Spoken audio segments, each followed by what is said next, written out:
আসসালামু আলাইকুম বন্ধুরা। পৃথিবী কিভাবে সৃষ্টি হয়েছে?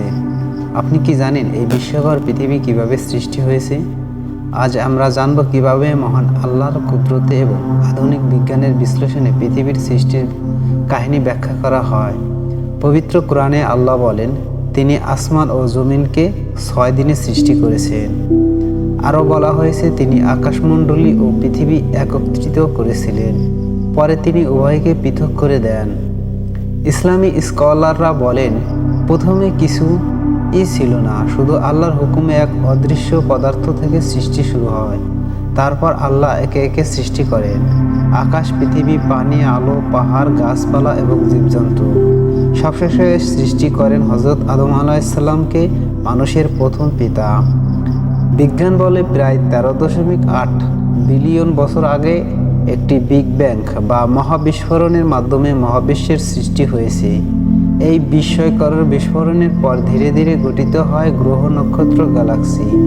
এরপর প্রায় 4.5 বিলিয়ন বছর আগে সূর্য থেকে বিচ্ছিন্ন হয়ে গরম গ্যাস ও ধুলোর এক বিশাল পিণ্ড থেকে গঠিত হয় পৃথিবী।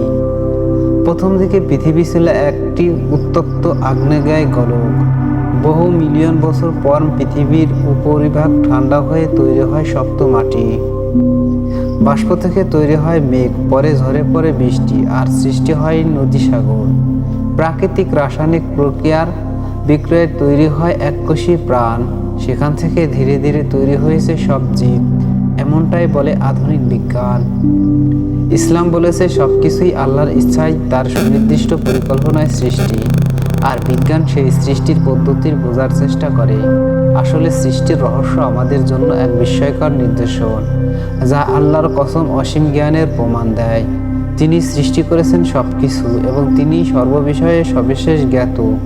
আপনি যদি এইরকম ইসলামী ও বিজ্ঞানভিত্তিক ভিডিও পছন্দ করেন, তাহলে লাইক দিন, শেয়ার করুন আর সাবস্ক্রাইব করতে